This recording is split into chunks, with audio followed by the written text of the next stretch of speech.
What a lovely day!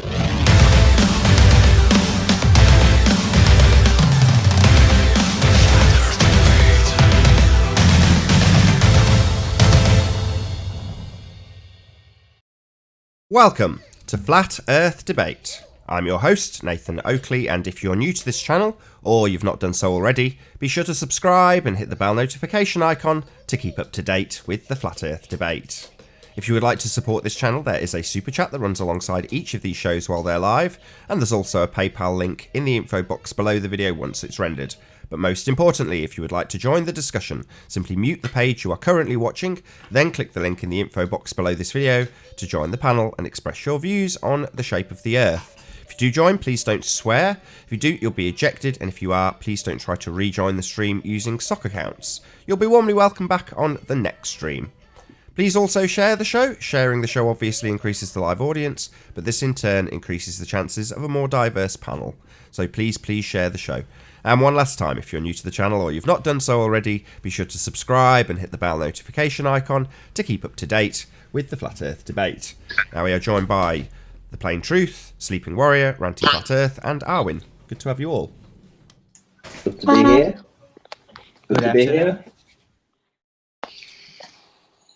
So, where are we at these days, Nathan? Slick start. Where are we at with what? We're going to start with housekeeping as ever, unless anybody objects. Yeah, let's do housekeeping. Remember to be concise, Nathan. I'll try my best, Ranty. Thank you. Good advice. Any signs of Earth-based curvature, gentlemen? None. Only a little bit of sounding magic with a little bit of CGI birds. That's it. Any signs Atmospheric curving.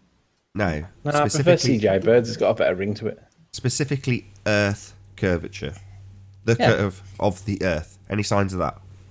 Oh, I saw a hill once. Yeah, I mean Mount Everest. That's quite a curve on that. Any curve consistent with a spherical Earth. My God. Oh, it's like pulling well, teeth. I'd say to be concise. No. Any signs of axial rotation, specifically of the Earth-based variety? No. No. Any evidence for the distance to the Sun? No. They don't know any of the distances to any of the celestial objects. Any more? Anybody? Distance to the Sun? No? No. Any proof of gravity? We've got proof of things falling to the floor. Whether that's gravity, we can debate that all day long. Any proof of gravity? No. Any signs of a self-perpetuating molten iron core at the centre of a presupposed spherical Earth? No. It's a little bit too many presuppositions. Do you know what the funny thing is with that point, Nathan? Have you noticed that with this gas container thing, they're all saying, well, where's the container? Show the container. Yet when it's this point about the molten iron core, show the molten iron core, and you guys can't do it. So why is it that you guys are demanding us that we have the container and prove the container, but when it comes to the molten iron core, you just accept that you have one, but you can't prove it? Hypocrites. Yeah, well, the difference between that and gas pressure without a container is that the container is the necessary antecedent. Without a container, you don't have gas pressure. There is no antecedent to the self-perpetuating molten iron core at the centre of a presupposed spherical Earth. Anyway, moving on. Is there any actual evidence of gas pressure without a container? Nope. Gotta have a container. Yes and no. Oh, yes and no. Go on, Owen. Oh, here we go. No, I was just kidding. Claws. I was just quoting the... open and closed, right, Arwin? Exactly. I got you. So it's a yes and no At answer. the same time. It's an open and closed system. Yeah, let's just clear that up for everybody watching. If you have matter leaving a system, it is an open system. Now, an open system can also transfer heat. So you can have a transfer of heat in an open system, but you cannot have a transfer of matter. Now, a completely isolated system would prevent anything, including heat leaving. Now, what Earth is claimed to be is an open system, as opposed to a closed system where matter does not escape. There we go. So Earth, if you believe it is a sphere flying through a vacuum of space, that system is an open system. It's nonsense. You can't have gas pressure without a container. But for all those heliocentric believers who think they live on a spinning sphere Earth, it is an open system. And obviously, Conspiracy Cats tells us that we lose particles from our atmosphere every single day to space. So that tells me that we're in an entrophic situation. So we must be putting that back in somehow, presumably from the sun. But Conspiracy Cats tells us that we lose it to space every day.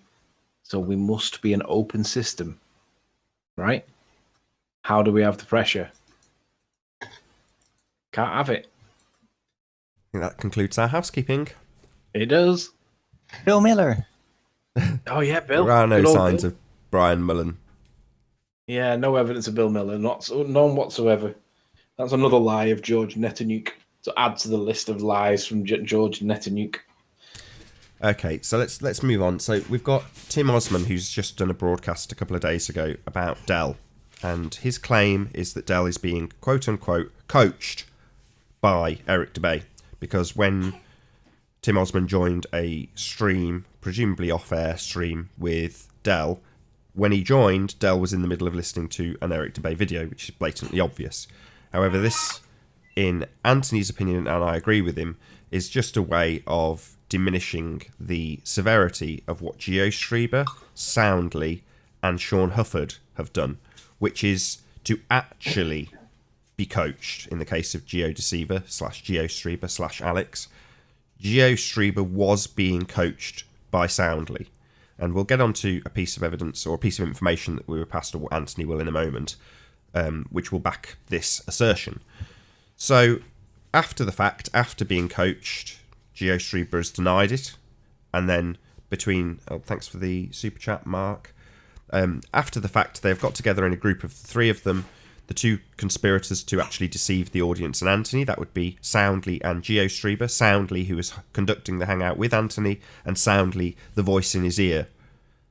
So those two and Sean Hufford have got together and claimed about 2 weeks ago that it wasn't actually Soundly coaching GeoStreber, but was in fact Anthony playing a hangout with Soundly and Sean Hufford that just happened to sound like a contemporaneous conversation between GeoStreber and Soundly, with Soundly coaching GeoStreber on the exact point that was being talked about at that very moment. So that's their claim. It's a hangout, and so far, crickets. Nothing. We've not been shown this hangout they claim it is. Nathan, let me rejoin Skype and let me play the clip for everyone. Okie doke. Well, just to fill in a bit of information for people that haven't actually seen it, I think you're referring to that Tim Osman live stream that he did, where he basically says that Dell's listening in. Oh, sorry, Dell's actually having a conversation with Eric Dubay when he's trying to debate Tim Osman. Is that correct? Yes.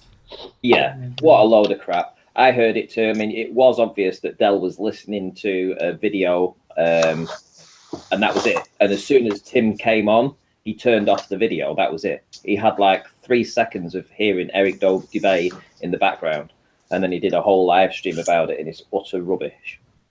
Yeah, but Tim's trying to pass it off as though he was being coached, like I said about GeoStreber. But you could clearly hear that the volume was the same volume as what Dell was at.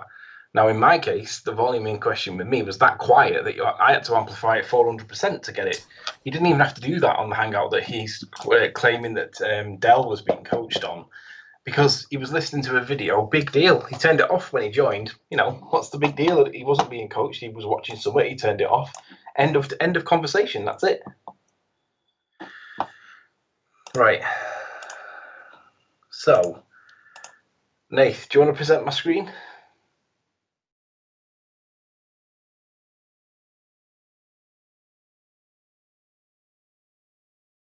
Nathan? Yeah, I'm just doing it. You just carry on. So, There you go. This is the segmenting question. Okay, so we're listening for GeoStreamer, and this first part is the normal hangout. Then we have this clip that's been amplified by 400 times to hear it. Then it goes back to the normal hangout. Then it goes back to the amplified bit, and then it goes back to the hangout. And what you're listening for is continuity. So you have to dismiss the fact that it changes like volume. You've got to listen for the continuity of the conversation, and you can clearly hear that GeoStreamer and Soundly are chatting to each other off mic whilst I'm in the one-to-one hangout, and the sound that is coming through the microphone here is coming from GeoStreamer's earpiece, because the microphone and the earpiece are next to each other when you wear a headset, and you can get bleed. And this is what this is. This is an example of bleed.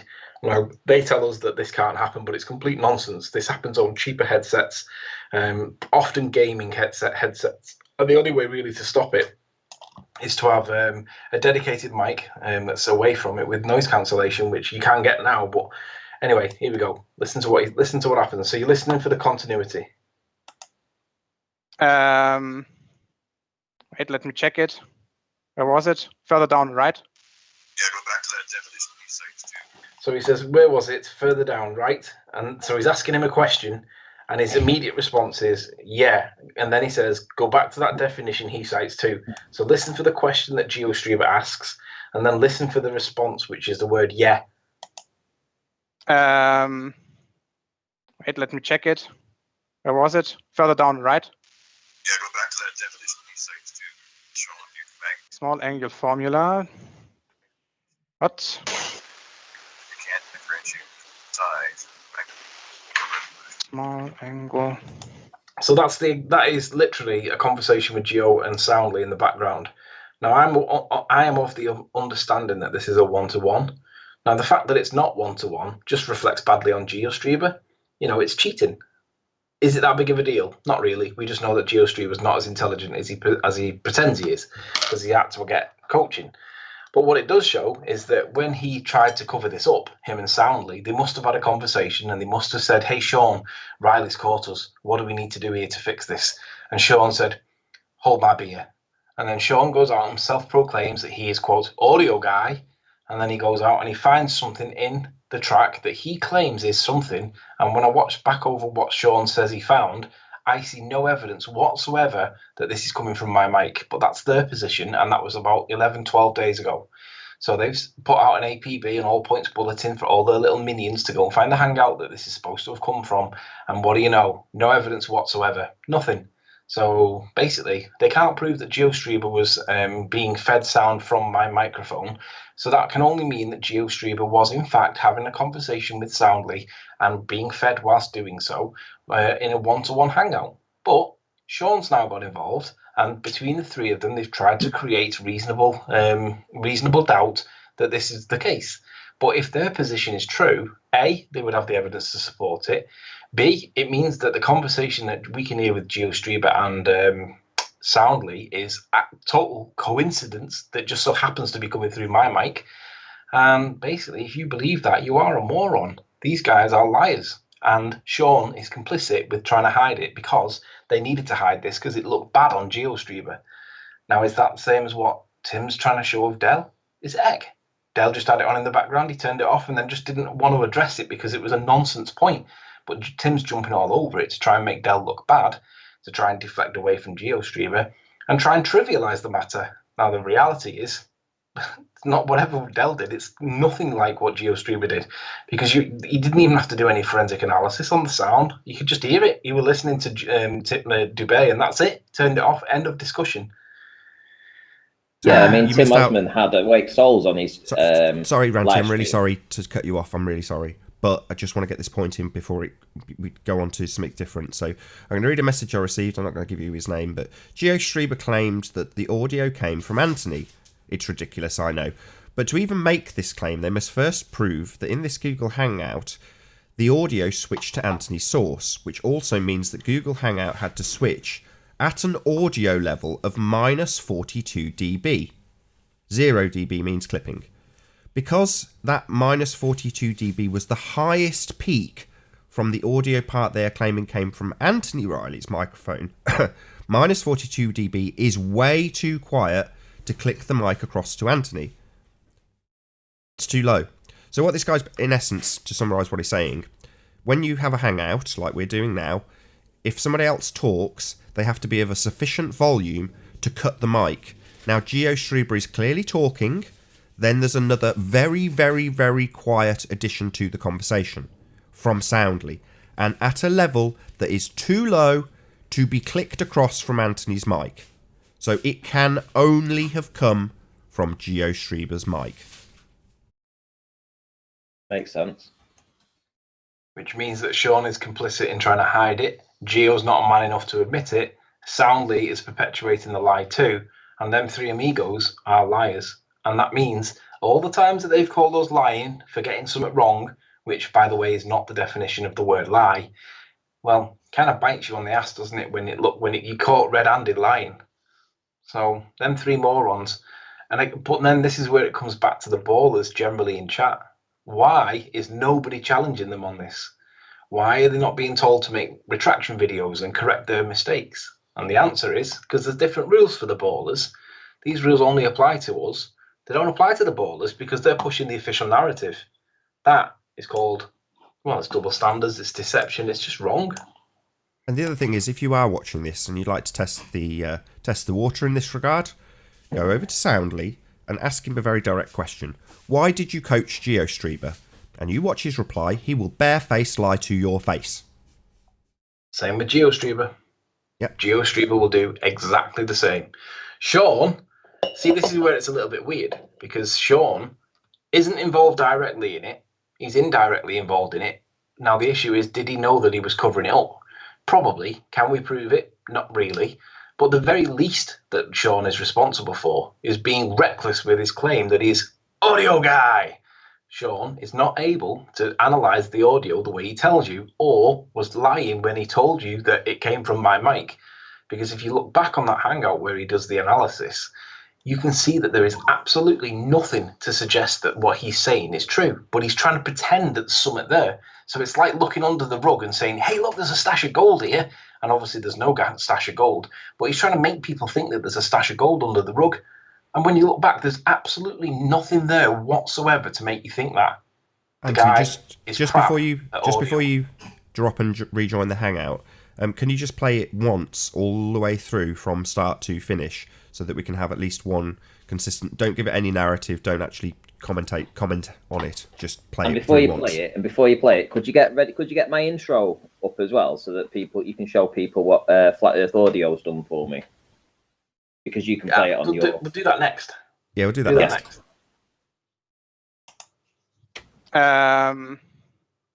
Wait, let me check it. Where was it? Further down, right? Yeah, go back to that definition he cites to show you can make. Small angle formula. What? You can't differentiate size. Small angle. Did you change the page?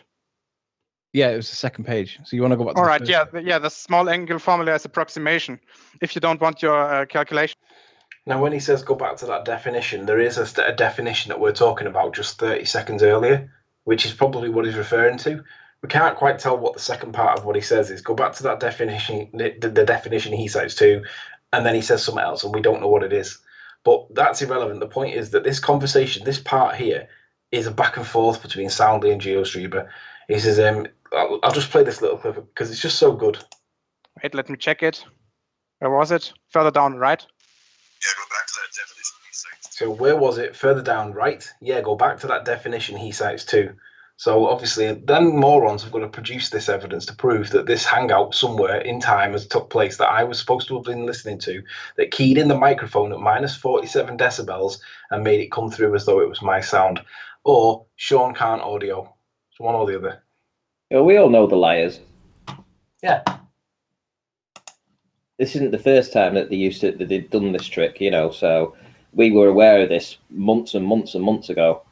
It's just good that you've actually caught it on audio, so good for exposing them. But essentially, I think everybody that's listening to it right now knows what you're saying. They can't disagree with it. They know that he is being coached. The only people that are lying about it are them three. But why are the ballers not challenging them on it? Why are they not responding with an apology? Why are they not admitting that they lied? Why are they pushing firstly, it they'll never anyway? apologise to a flat earther in a million years. It doesn't matter, what evidence you have or what they would say. I mean, they're essentially the same type of people as awake souls. They will never apologise for the mistakes they've made or for calling me a CGI and all this. It doesn't matter what evidence you can put forth to them. If they're a liar and they've got no morals, this is what they will do. Us on the other hand, we will admit if we're wrong, we'll hold our hands up, but they won't. So Gleam Mac says, I would close this chapter. There is no video that they will be saying, go back to that. No, we're not going to close it. We want them to admit that they lied, tried to hide it, and Sean is reckless, at least with audio that he claims to be pro at. Audio guy, yeah. We won't be dropping it. Not at all, not until they admit that they're lying. And we all know that they're lying. It's the same as George Netanyahu. We know that he lies. He's lied numerous times. I'm going to keep coming back to George Netanyahu because he's a liar. I'm going to come back to, who else is there? Jimmy, telling us all that he was reading from the citation when he clearly added the words and then got caught out literally red-handed. So we'll be reminding people of these things because these are the things that we get accused of for just being wrong, right? But when it's them, nobody challenges them. I find it ridiculous. Right, do you want to jump back on the Hangout, Anthony? Oh, hang on, wait a minute. I thought he was doing my flat Earth. Oh, damn it. I've got it up. Let's just see if I can get it to play, Ranty. Hopefully I can. Yes, I can. You can, right? Perfect. If I can get my kid to leave me alone long enough to do it.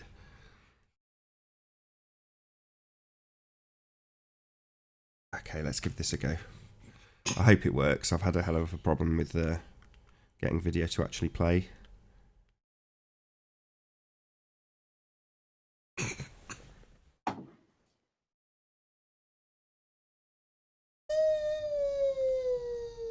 Where is it?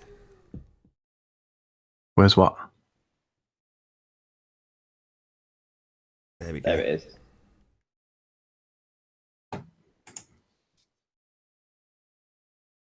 So this is Flat Earth Audio, who also did the introduction for the Flat Earth debate, the new introduction, and this is what he's done for Ranty. Ah. No sound. No, it's just not playing. Piece of shit. It doesn't want to know. This is what I get. Whirly whirl when I just want to play a video with my superb, really expensive Virgin fibre optic broadband. This is what I get. Crap. Oh, it wasn't doing that before? Well, you'd expect a video to play, would you not? Yeah, it looks like it's a thingy issue, a DNS issue. Change your DNS server to Virgin Media's one. I don't know what that means. I'll talk you through it after the show. Okie doke. There we go. Nothing. It played a second ago. Sod's law. As soon as I actually need to play it live while the audience is watching, making me look very amateur. Thank you very much, Virgin Media. Guess you're going to have to hop back on again, Anthony. Well, no, if I can leave it, if we can just chat amongst ourselves, eventually, if I leave it, it'll eventually play. All right, okay. Mercury Messenger 7 says, Sleeping Warrior calling others liars because they prove your flat earth scam is BS. Just makes you sound more like a coward. Nice job. How on earth did you come to that conclusion, you utter moron? Okay, well, maybe you can share me in a sec, Nathan. How's that? Just something I want to show you. Sean Hufford's sock account says, you're a taxi driver. You have no right to discuss scientific information that you know nothing about. Who do you think you are, Nathan Oakley? Do you want to block that sock account? Yeah, I don't care. It's probably Sean himself on a sock account so we can plead that it wasn't him. Oh, right.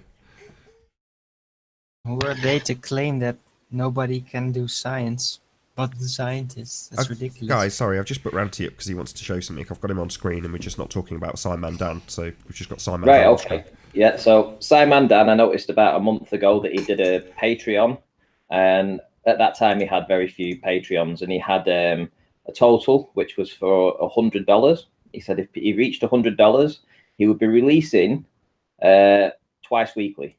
So this is what he says: if he gets donations that total up to $100, he would be releasing 2 videos every week. And that's utter manure, because up till now, he's still only producing 1 video a week. And of course, then he's got tier 2, $250 reach target, tier 3, blah, blah, blah, blah, blah. He says that his audio will increase, his video performance will increase, all this kind of stuff. He still sits in the corner. He doesn't move. He still sits in front of that window. Nothing's changed. People are donating to him and he's not actually doing anything for them. Just that I'd point that out.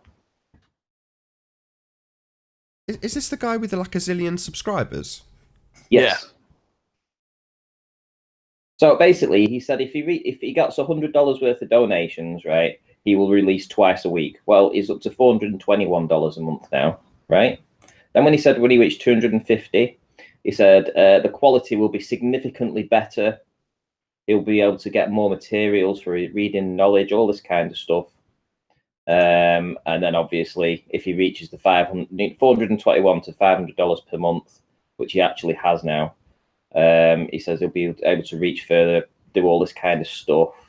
You know, nothing's changed. He still sits in the corner, only releases 1 video every week. He's full of it, just on the scam. So for $500 a month, wouldn't you think he'd get a better haircut? Probably. Probably. I want to see what he's going to do with his. I want to see what this new technology he's going to use and how his videos are going to become any better than what they are. Nah, subscribe to Conspiracy Cats. He does 2 a day, 2 a week without having to take any Patreons. And while you're there, ask him if you can explain why we lose atmosphere to the to space every single day, but we don't have we have pressure, gas pressure, because it seems a little bit contradictory. Entropy, he says, on the one hand, but with a gas pressure on the other. How does that work?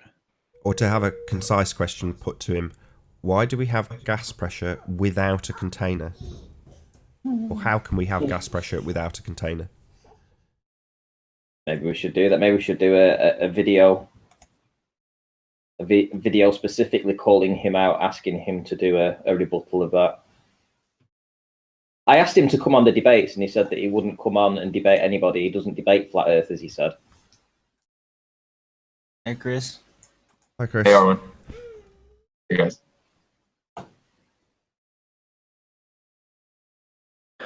I don't think he'll come on because he needs to be able to go and research his stuff. He's not as clued up as what he thinks he is, and he definitely can't do it on the tap, like live. Ute put a message in. Why isn't this discussed? I'm not seeing it, Ute. What aren't we discussing? Is he asking us to discuss something? Don't know. I can't see it. Ute. Oh, he's on about his own video, I think. The globe model does not match reality, the change of speed problem. Right, okay, let's talk about that. This introduces Chris Monk. Chris, as far as I'm aware, one of the leading reasons why Chris left FE Core or got kicked, whichever, was because Chris interpreted that the ring laser gyroscopes, or no, the fiber optic gyroscopes were showing that the Earth is rotating. But if what he says is true, then it would also show what Ute's video is about, and it's to do with the change of speed problem. He's quite right. If we're orbiting the sun, then as the Earth rotates around the orbit, then it should speed up the feeling of centrifugal force as it comes in with the orbit of the sun, and then should slow down when it's against the orbit of the sun speed. So ultimately, if Chris left FE Core or found the opinion that FE Core, the Earth was spinning as a result of the fiber optic gyro, then you would also expect to see the change in speed. So go to Ute's channel, like his video, and tell him he's right, because I agree. There should be a speed change every day when it flips between the orbit of with the orbit and against the orbit of the sun. And the fiber optic gyro did not demonstrate that. Yet Chris, for some reason, accepts that it did show that the Earth was rotating, but did not show the speed change. Ute is correct. Cool. I want to give a shout out as well to Ian Matteson, who cut me out a piece of glass that I can put into my P900 when I modify it, so that it will still do it will still auto zoom. And he actually sent it to me, so big thumbs up. Thank you very much. I do appreciate that. I'll be doing a live stream when I modify the P900.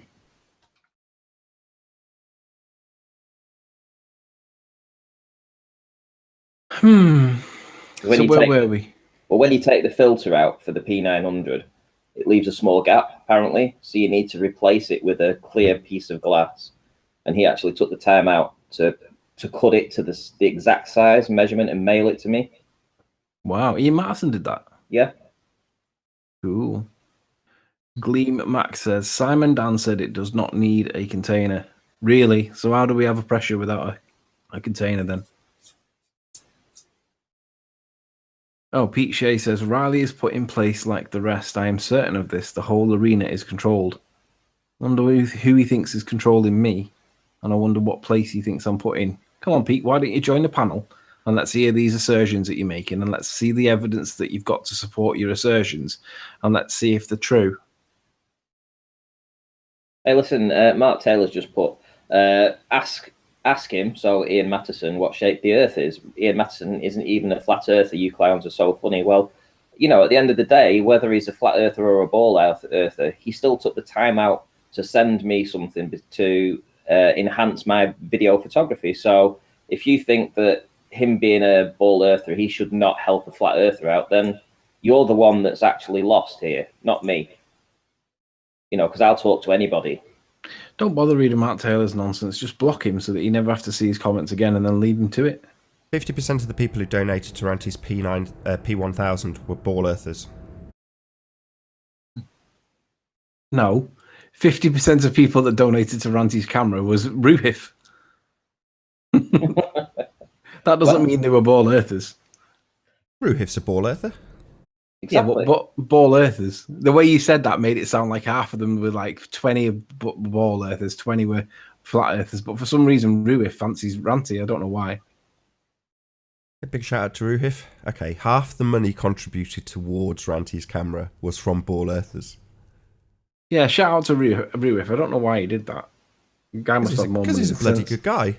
You know, as much as we have our arguments about flat earth and globe earth, irrelevant of how nice a guy he is. And Ruhif's a good guy. Exactly, yeah. And also, I mean, I've been talking to Ian on Facebook as well. So it's a case of he's been giving me tips and information on how to improve the photography and stuff like this. Now, this is from a ball earther. To me, it's like, great. So yeah, he can't answer how gas pressures exists with an open system, though, can he? But that makes him basically Satan then. Yeah, exactly. It's not. No, it means that he's know. not as honest. I mean, he might be an affable kind of guy, and I like Ruhif, but he's not honest because he pushes the narrative regardless of the truth of it. But That's there what I are don't still like. people. People are still people and should be treated as people. No, You know, we're not. no, I don't agree. I don't look at every ball earther and see little horns on the head. No, You I know? don't see horns, but I don't like people that project their behaviour traits onto me and try and pass them off as mine, like Sean Hufford. He's the biggest liar on flat Earth. He can't quote anybody accurately, right? But that's what he claims that I do. I'm not accepting that. That's not a human trait. That's a dishonest trait. The Neanderthal trait.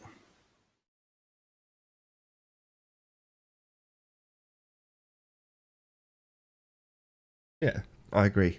Not with Neanderthals. I'm not quite sure about the missing link bit, but yeah.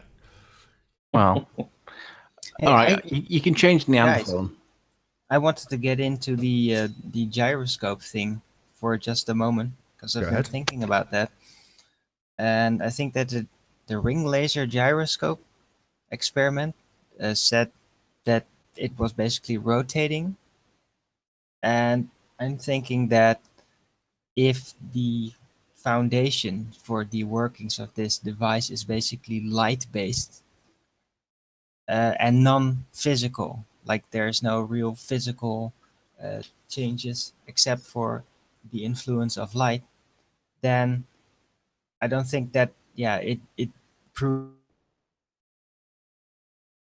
Oh, you've gone, Arwen. Hello. So it's rather proving that the ether is spinning, the same ether concept as that was used to prove that the stars were moving and not the Earth underneath. Tycho Brahe, what's his name again? Tycho Brahe. You know who I meant? Yeah, Right, look Tycho- at Ryan Vincent's comment. Read his comment, Arwin. Oh, hold on. Don't hijack Arwen's point. Yeah, Tycho Brahe was the guy that Tycho originally... Brahe, yes. Yeah, he speculated that the celestial bodies based on the heliocentric system would need to be absolutely enormous. And then what do you know? That gets engineered into the system, and now we have absolutely ginormous stars like Betelgeuse. Yeah. Right. Well, he had all kinds of approaches. He was part of the Astronomy Society, after all. But at least he was a proponent of the ether. And yeah, I think that it's another one of those weird things that's very hard to prove scientifically. You don't even know what it is, but seems to be another sign of the ether. The influencer of light, the thing that slows light down to a constant, all that stuff. And yeah, apparently it's spinning according to the new gyroscope, the light-based gyroscope. Hey, Apollo. But still, regular gyroscopes don't do that. So yeah, the Earth is definitely not spinning. You can't prove that just with a light-based gyroscope. ASX. Hey, good morning. Hello, Would you Apollo. guys agree to that? Yeah, when you can't prove either. I mean, I don't want to disagree with you and agree with you, but I've got no choice. So it's just as futile to assert that it's proving the spinning luminous... If I didn't have a cold, I'd be able to say luminiferous ether a bit clearer. But yeah, it's not proving either, in my opinion. I agree to that. It's not really provable, but there seems to be signs of it. Lots. Well, can I read We're Ryan's comment? bumping into it, as it were. Something we don't really understand yet, but we seem to be bumping into it. Just another freak Can I show. read Ryan's comment now, Nathan, that supports Arwin's view that wasn't hijacking Arwin's view? Tell you're itching to do it. My bad. Sorry, Anthony. Go ahead. Ryan Vincent says gyroscopes, mechanical and ring laser both report correct results. Mechanical, no drift. Stationary Earth. Ring laser, something that matches the rotation speed of the sun. See ether. I agree completely. What the gyroscopes seem to be doing are measuring the ones that are not mechanical seem to be detecting the ether. Proof of the ether. The ones that are mechanical show no movement. Yes. Thank you for that. That's excellent. So that was the hijacking of Arwin's point that Nathan No, that's thought a was trying to perfect do. comment. Sorry, Thank you. Just Thank you for sometimes bringing that up. you do read out a comment and it'll be literally nothing to do with it, so you can't really fault me for assuming that that's what's going to happen, right? But when other people assume Nathan, you jump all over them. That's true. So I did consider say it sorry. fair My payback. bad. My bad. No, but So, thank okay, you for so- letting me finish my point. Are you Also- rounding out, Arwen? Is that the end? Well, that was basically my point. That's it. And yeah, it was a very good response from that guy in chat. That's exactly what I mean. It's a very distinct difference between physical gyroscopes and the ring laser gyroscopes. So they're technically not the same devices that do the same thing. So even though they are gyroscopes, they're gyroscopes of a completely different nature. One material nature, one light nature. And that makes it very different. It's good to realize that. Anyway, carry on. Hey guys. Hey, Apollo. Hello, Good to have you. Nathan. Hello. Are you coming back to show us how they've transversed the southern pole yet? No, I've been busy with other stuff. I haven't looked much into it. Fair enough. No, I don't think so, but go on.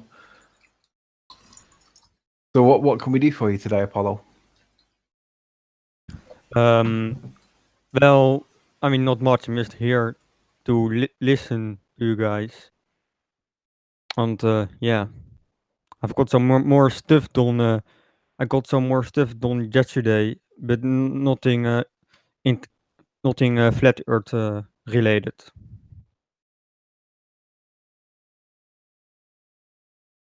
So you've not got anything specific today, then? No. No. So do you think that we went to the moon? Yeah. Why?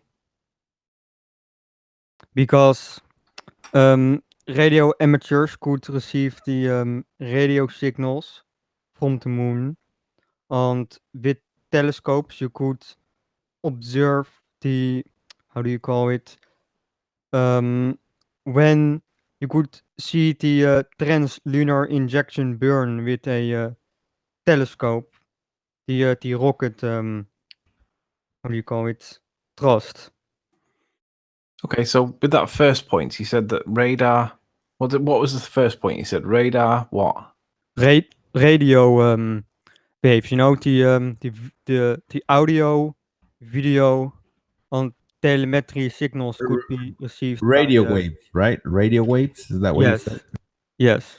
So, do you know what power would be required to send a radio wave to and from the moon?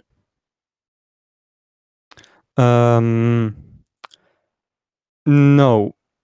You should do some sums.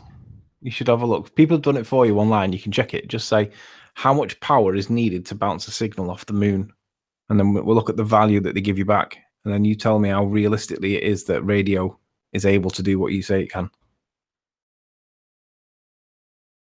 No, what I say doesn't matter. People can bounce radio waves off the moon with amateur equipment. You don't need to trust the government. All right, Well, so let me put it into a different way. You need something that's got effectively the same kind of power as Saturn V rocket boosters, but amateur radio operators have a water pistol. So what I'm saying is your claim of amateur radio waves hitting and bouncing off the moon is not consistent with the amount of power that's needed to be able to do that.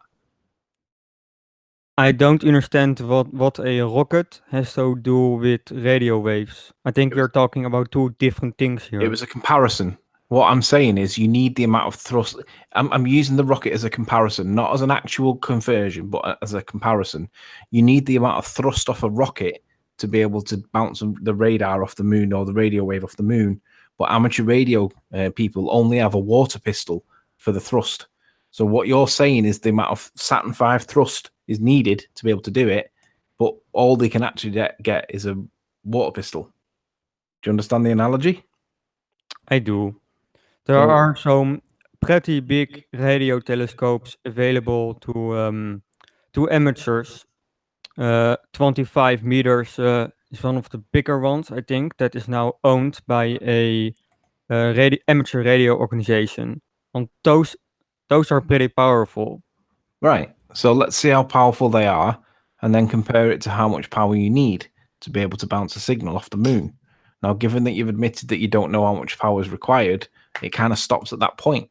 So your homework for today, perhaps, is to find out what the value is in kilowatts, which is a lot, and then see what the output is for the citation that you're about to cite before you cite it, because otherwise you're going to look daft tomorrow. So before we do this, you go and find out what's required volume wattage wise, and then we'll see what the radio people are able to achieve, and the scale is disproportionately against them. But I might be able to negate that homework if you're okay to answer a couple of questions, Apollo. So did you? I was in the other room when you said it, but did you say you do believe that men have been to the moon? Yes. Fair enough. So did you listen yesterday to the conversation that we had about open and closed systems? Don't worry if you didn't. Yeah, I heard about it. Okay. So would you say that you have a decent comprehension of the difference between an open and a closed system? Yes, I heard the definition. You can in a closed system you can transfer energy but not matter. On an open system you can transfer energy but not matter. No, those are the same. You've just repeated the same thing for both definitions. Oh, sorry. In an open system you can transfer both energy and matter. Right. So would yes. So would you class the Saturn V as matter? Yes. So we're definitely in an open system then, correct? Affirmative. Excellent. So we're in an open system. So how do you explain how we have gas pressure without a container? Because there is a pressure gradient. Sorry, gas pressure gradient would first require gas pressure, would it not?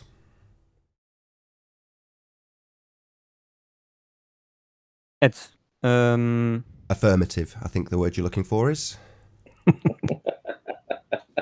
well, at the bottom of the gradient, you have, of course, the gas above you pushing down.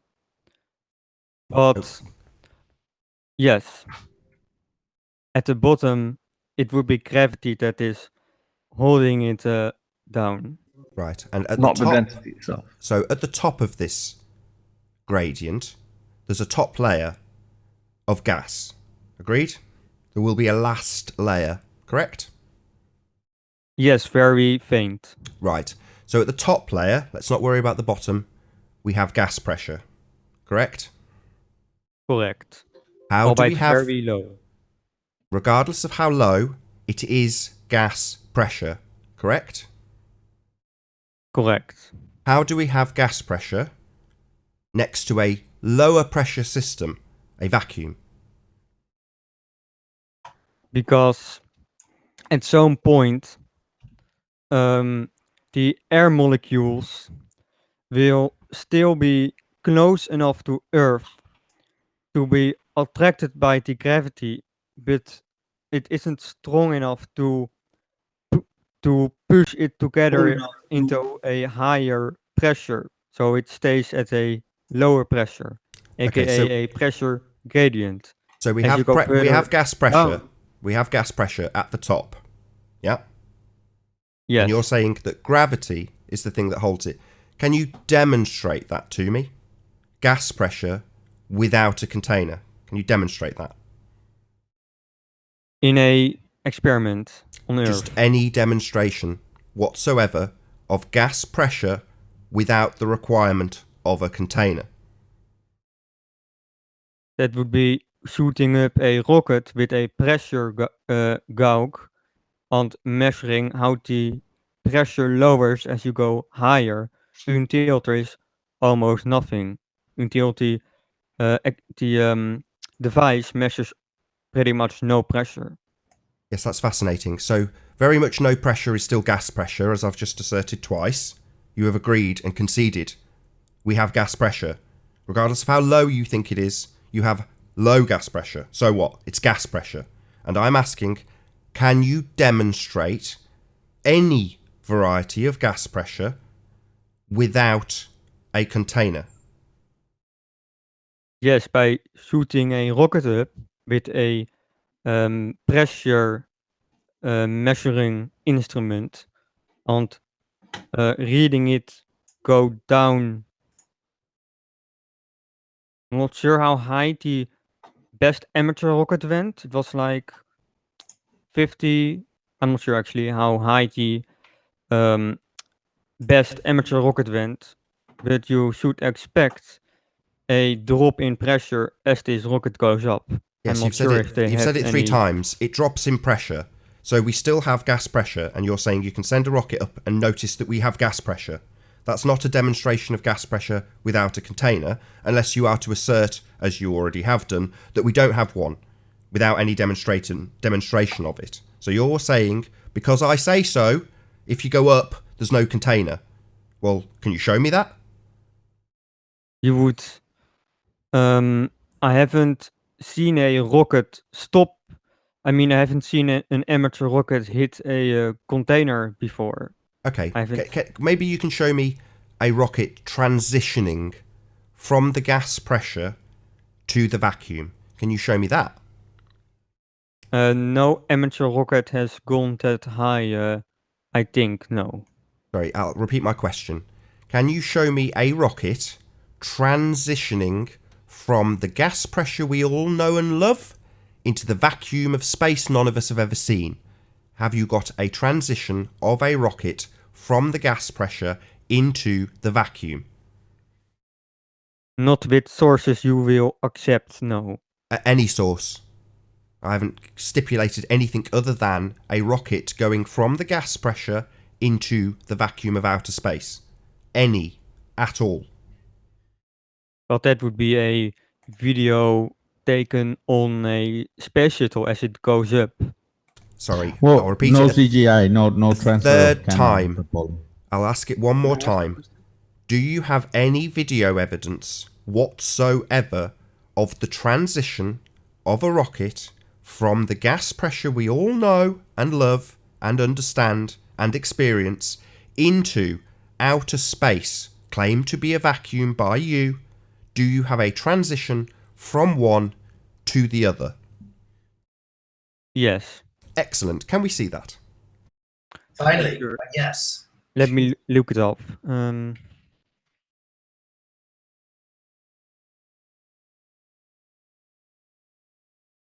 How high is this barrier? At 100 Sorry, no barrier. meters? No. What barrier? What are you talking about? Oh, sorry. I mean, at what point do you place the change from a pressure system to a vacuum? How high do you place this? don't. That's your assertion. Why are you asking me?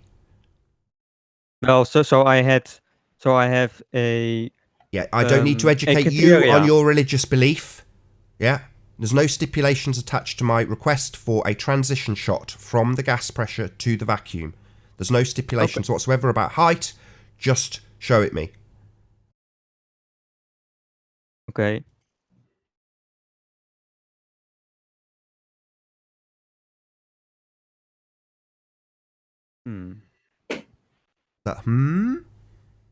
Yeah, I'm looking at some videos right now. I didn't. Bring it up. Excellent. Let's have a look.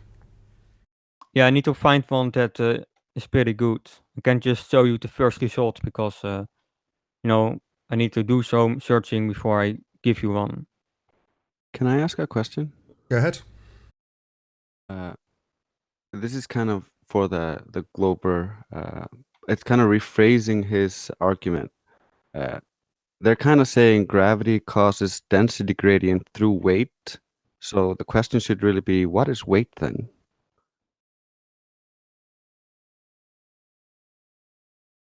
And you can look at a lot of different videos. I could probably find some.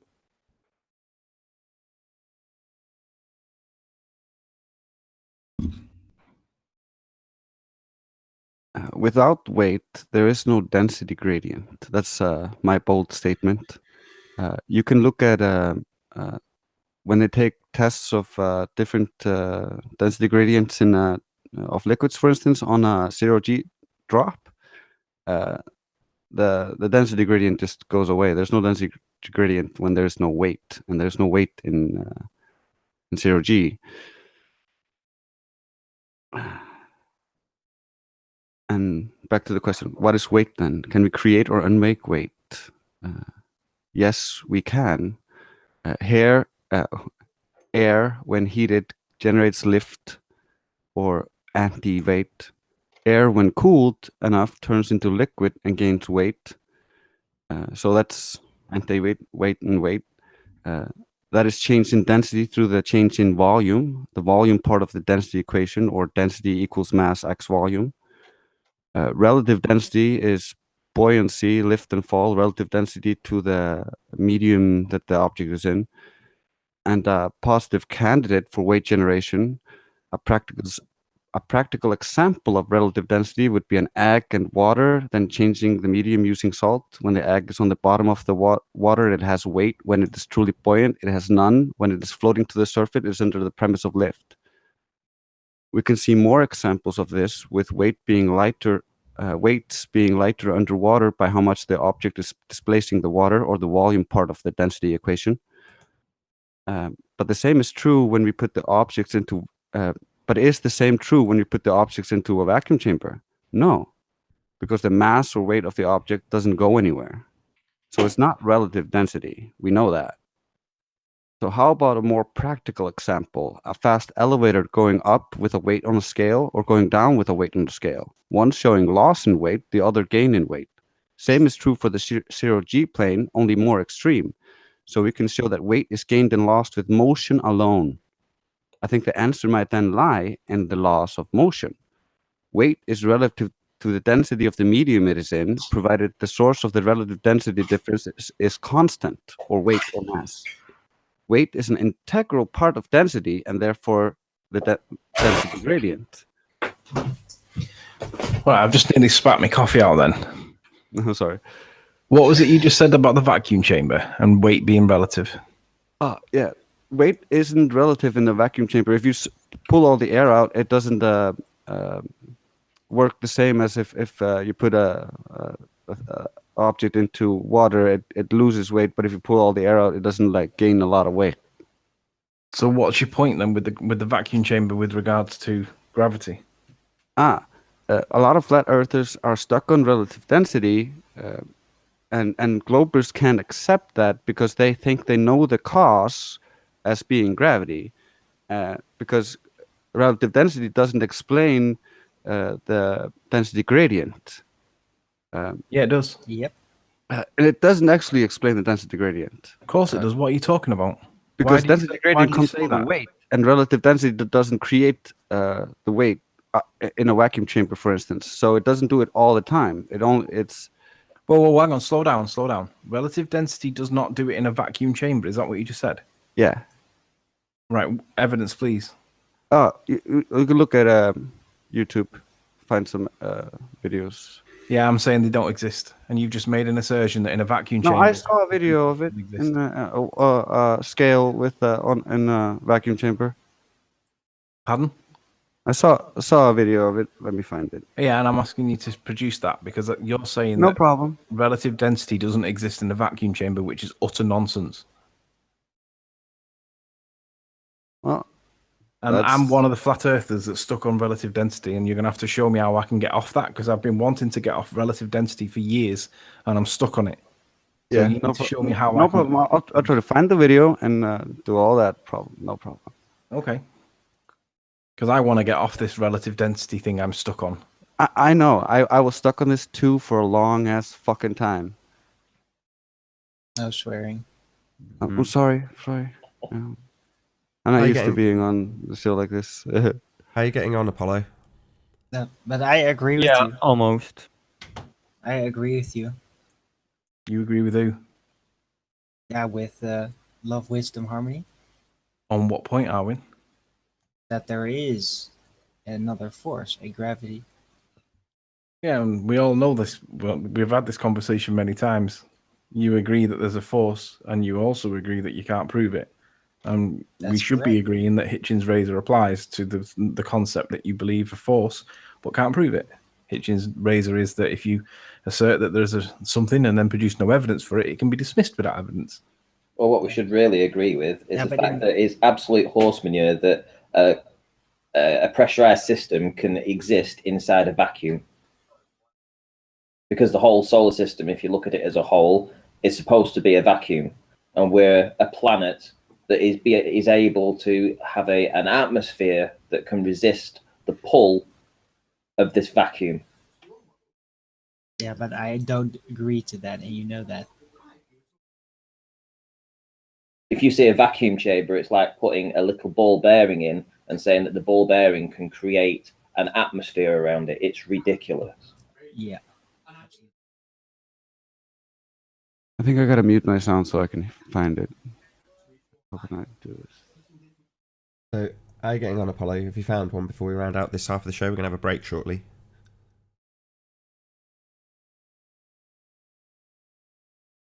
I'll join later. How are you getting on, Apollo? Yeah. Okay, so I've got this Space Shuttle launch video. Excellent. With cameras that were mounted on the solid rocket boosters, sorry, excuse me. And they separate at approximate 30 miles or 49 kilometers. And this is about that is about here. I'm going to pop it up on screen you have so you can have a look. much less pressure than than just Earth. Sorry, that's not what I asked for, though, is it? I would have to. So you want a video of it in orbit? No. I repeated it 3 times. Attempt to repeat back to me what I said to you 3 times, Apollo.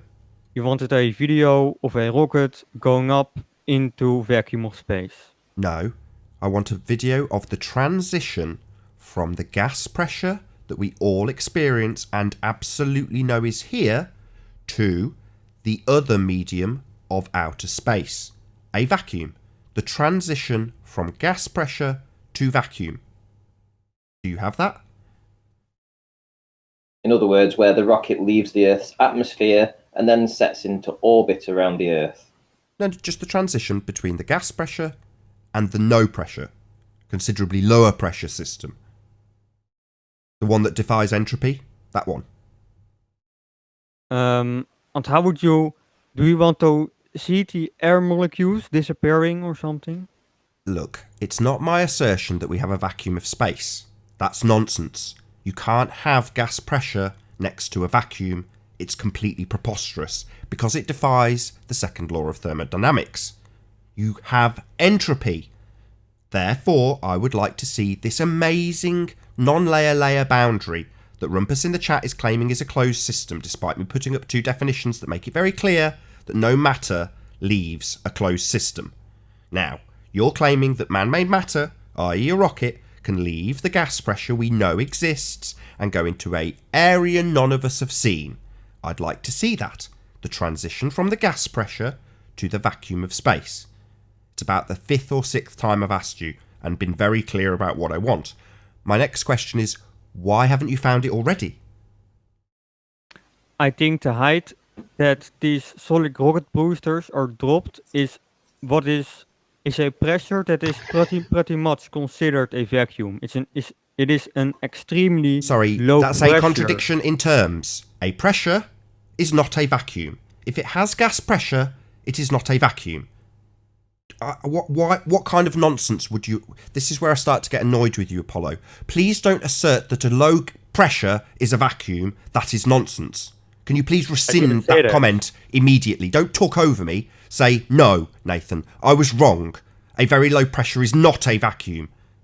A very low pressure is not a vacuum. Right, so I'll ask it again for a 7th time. I would like to see a transitional shot from the gas pressure, regardless of how low, into the vacuum, the medium I say doesn't exist because of the second law of thermodynamics, entropy. I would like to see a transition shot, 7th or 8th time, between the gas pressure that we know exists and the vacuum you assert exists based on your religion. I do not have that ready right now. Right, well you've had a good 15 minutes to find it. I would expect it to be easy to find. How? So 0 millibars then or something? No, he wants to see like for you to pause the video and then tell him, look, here's where the gas pressure ends. No, I'm not asking him for that. Oh, okay, sorry. My request is really specific. 9th time. It is, but also we're also trying to walk him through this process that there is no video footage of a full transition into orbit from a rocket launch, ever. Thank you for giving that away, Ranty. Okay. Struggling are we, Apollo? Amazing how confident you were when I asked you to find this. And now we've had 5 or 6 clarifications from me about your religious belief. Okay, I will look into it. Okay, I'll save you the trouble. You will never find a transition shot from the gas pressure we know exists into the bullshit medium of space. Okay, well you sound quite confident as well, Nathan. Very. About as confident as you sounded before you went and had a look. I no longer sound confident? No. Okay then.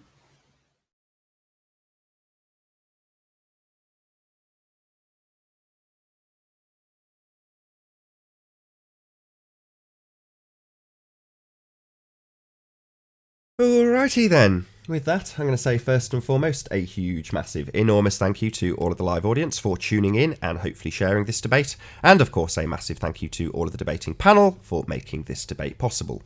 If you hated the show, then you know exactly what to do. But if you like the show, maybe consider sharing it with a friend or subscribing if you've not done so already.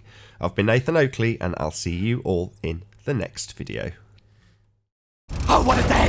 What a lovely day!